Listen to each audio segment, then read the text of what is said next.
Welcome aboard for another video. Thanks, Conductor Keith. Well, it's minus 12 degrees Celsius. Hello. So the purpose of this video is to try to get my Wilesco Showman's engine to run well in a bit of snow with these smooth tires. So we'll see what happens. This engine can manage very light snow. I tried it again with slightly deeper snow, and because these rubber tires are smooth, there's no traction. It just, just went around and around and didn't move at all. So I started thinking about things I could try.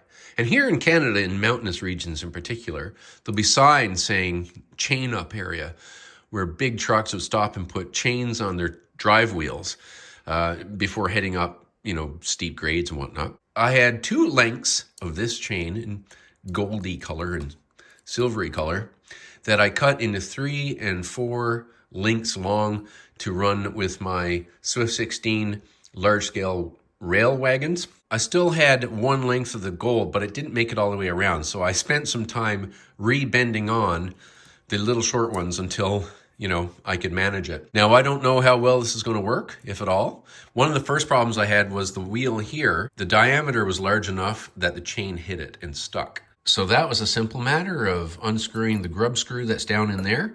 And this is the one from the traction road engine. I slipped it on there. Now, the benefit of this is a larger diameter wheel, which means I will be able to run the revolutions of this slightly slower to turn the motor to turn on the lights. So, I don't mind putting that there. And the silvery one that was here, have a little look at the railway while we're at it,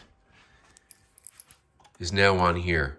And it doesn't take a whole lot to turn this motor to make these LED lights come on. So I'm suspecting this is just going to be fine. I'll probably even leave it there. And also, makes oiling things ever so slightly simpler too.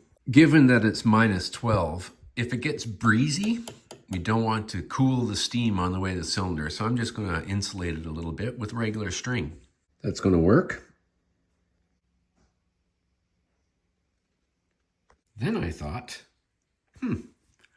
why don't I clad the exposed part of the boiler? Hard to do this with my phone in my hand, but you get the idea, and I'll just keep on doing that. This band is on loose, and I'll tighten it after. So there you go. That's a bit of insulation that will help prevent fast cooling, I think, when it's breezy in minus 12 degrees Celsius.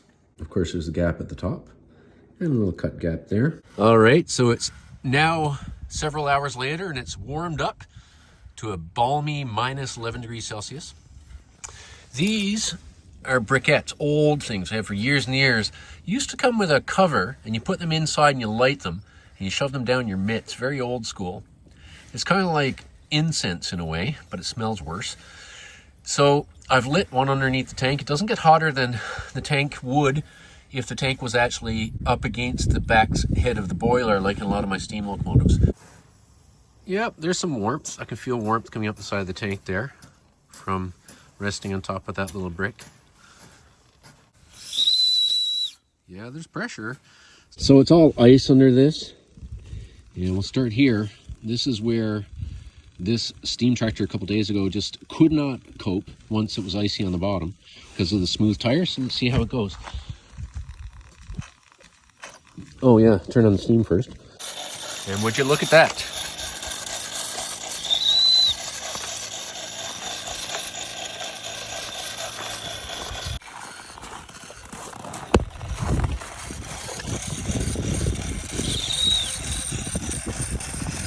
Oh, we're off the driveway now. Haha, it wasn't even moving yesterday. Let's try some deeper snow and see what happens. There's a car rut there too. I couldn't move an inch in this stuff yesterday.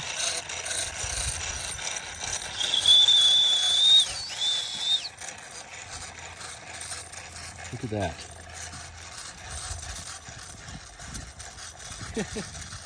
What fun.